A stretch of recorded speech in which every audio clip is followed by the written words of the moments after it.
Welcome back, everybody. I think today's deep dive is going to stay with us for a while. It's a case that, really makes you think about the dark side of societal pressures.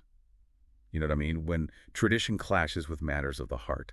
And, this story takes place in Delhi, India, back in February 2018.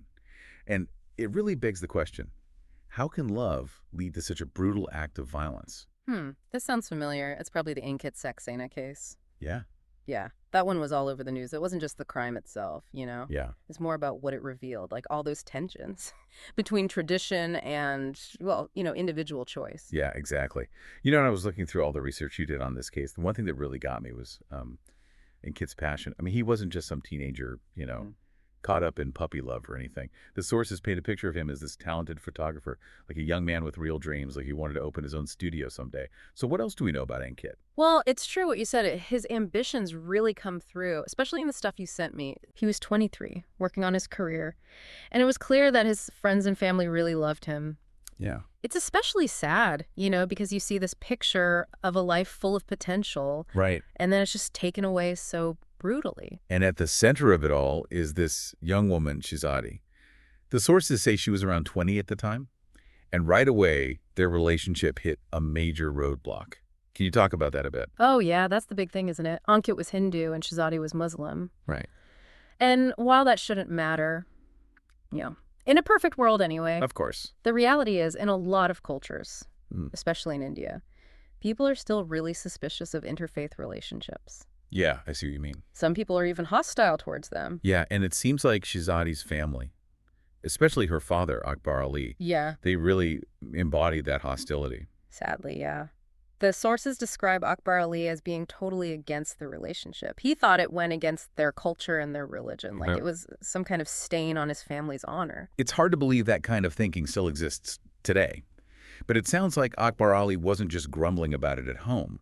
The sources mention a lot of tension building up, Right. and Shehzadi was under pressure to break things off with Ankit. That's right. There are stories about her family confronting Ankit, Yeah. arguing with him, Wow. even trying to intimidate him. It really paints this picture of a family that's stuck in their beliefs. Right. They couldn't or wouldn't see the love between Ankit and Shehzadi. And for Shehzadi, imagine being caught in the middle of all that. Loving your family, but also loving Ankit. Yeah, absolutely. It's like a classic dilemma, but with incredibly high stakes. Yeah. It's amazing how Shehzadi stood up to that pressure. Mm. But it's also kind of tragic, and Right. it kind of foreshadows what was going to happen.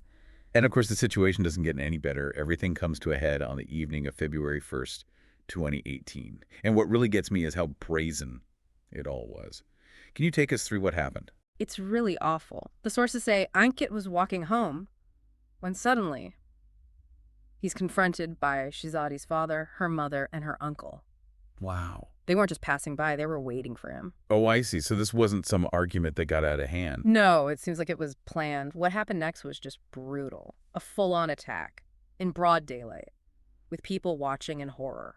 That's unbelievable. Mhm. Do the sources say anything about the attack itself? They do. And it's pretty disturbing. They say Ankit was stabbed multiple times and they slit his throat. Don't I? That level of violence, it says a lot about the rage and this sense of twisted righteousness behind their actions. And they did all of this in public. Yeah, right there on the street.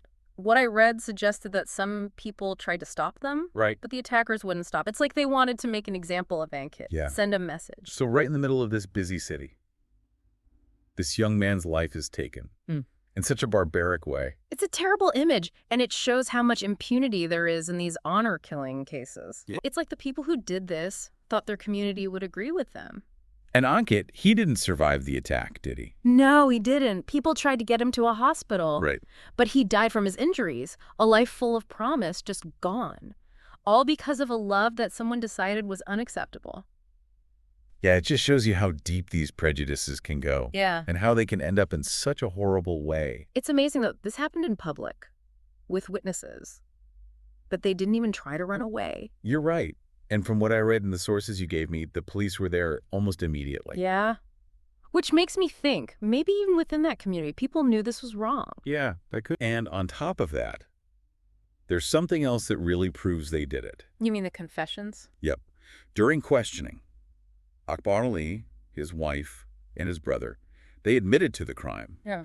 But it's their reasoning that really gets under my skin. Like how they didn't seem to care at all. Exactly. They were totally convinced that they were right. Akbar Ali said he killed Ankit to protect his family's honor. Wow. They thought their daughter, being with a man from another religion, was bringing shame on them, and that violence was the only answer. It's disturbing to see that kind of mindset, putting so-called honor above a human life. Yeah. And that confession became a key part of the prosecution's case. And so the trial starts in late 2018. But it doesn't stay a local story for long. That's right. It becomes national news. Right. And it really sparked a big debate about honor killings in India. Yeah. People were furious, demanding justice for Ankit, asking how these things can still happen today. It's like Ankit's death started this bigger conversation about these deep-rooted problems in society. Definitely. And the trial itself becomes a focal point. The prosecution had a really strong case, not just the confessions and eyewitness accounts, but forensic evidence too. Which leaves the defense in a tough spot. Yeah. How did they try to argue against all that evidence? Well, from what I read, they tried to say it was a crime of passion, like it was done in a moment of emotional distress. Okay. Said Akbar Ali was just trying to protect his daughter, Right. that he wasn't thinking straight. So basically, Yeah. they were trying to downplay the fact that it was planned Yeah, and how brutal it was. exactly. But the jury didn't buy it. In early 2020, they came back with the verdict. Guilty. Wow. Akbar Ali, his wife, and his brother. They were convicted of murder and sentenced to life in prison. Well, at least there's some justice. Right. But obviously that doesn't bring Ankit back. Of course not. And this is where we have to look beyond the legal stuff and really think about the bigger picture. Okay. And Kit's case, as horrible as it is, it shows us that we need to deal with the root causes of honor killings. It's not just about punishing the people who did it. It's about changing the things in society that let these crimes happen. You got it. We have to challenge these beliefs that put so-called honor above human life. It's about education, awareness, and promoting respect between different cultures and religions. Right. And empowering people, especially women, to make their own choices without being afraid of violence. And this brings up some questions that I'm sure our listeners are wondering about. Like, what happened to Shehzadi? What happened to the woman at the heart of all this? Yeah, the sources talk about that. And it's not an easy answer. Shehzadi decided to cut off contact with her family, Wow. which says a lot about what she went through. That must have been a really hard choice, choosing Ankit's memory over her family, Yeah. even after what they did. Yeah, it shows how these crimes affect everyone. Right. They tear families apart, leave scars on communities, and force people to make incredibly tough decisions. The sources also mentioned that Shehzadi has mostly stayed out of the public eye. Yeah, that's true. But she has spoken out a few times. Right, she's given a couple of interviews. Okay. And the main thing that comes through is she wants justice for Ankit.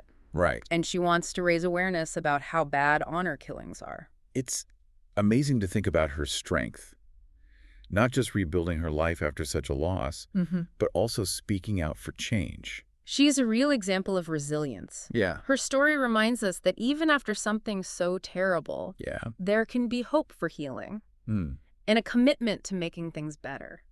So as we look back on this case, I think we need to focus on how to stop these things from happening again. Did you find any programs or initiatives that are working? Yeah, actually there are. And this is where things start to look a little more hopeful. There are groups in India and around the world working to stop honor-based violence. Yeah. They offer support to victims, raise awareness, and push for legal reforms. Yeah, they have different ways of doing things. Some of them focus on the legal side of things, pushing for stricter laws, making sure the laws are actually enforced, to protect people who might be in danger. Yeah, I see. Others work more at the community level, educating people about the dangers of honor-based violence, trying to encourage dialogue between different faiths.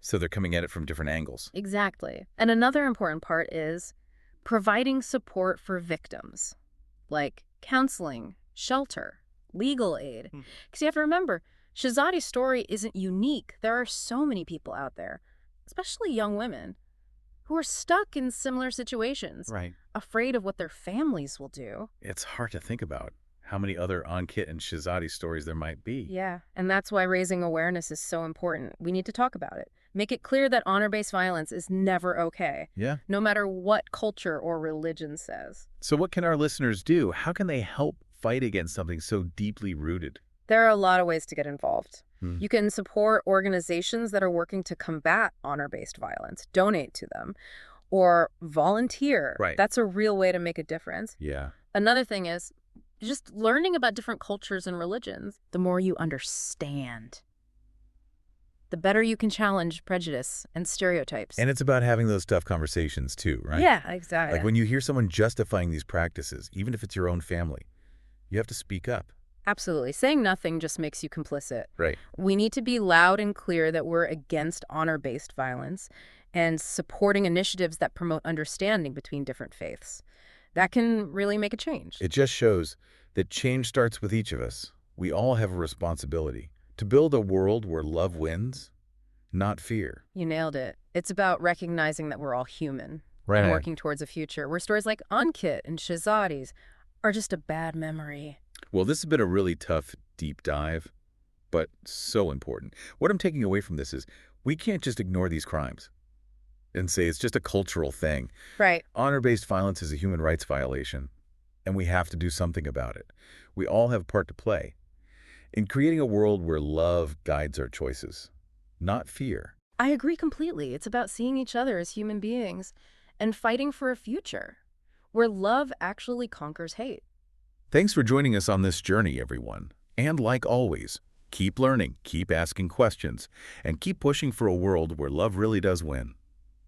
That's it for today's deep dive. Make sure to follow and subscribe to CrimePod Castle's podcast and YouTube channel for more gripping stories of love and crime.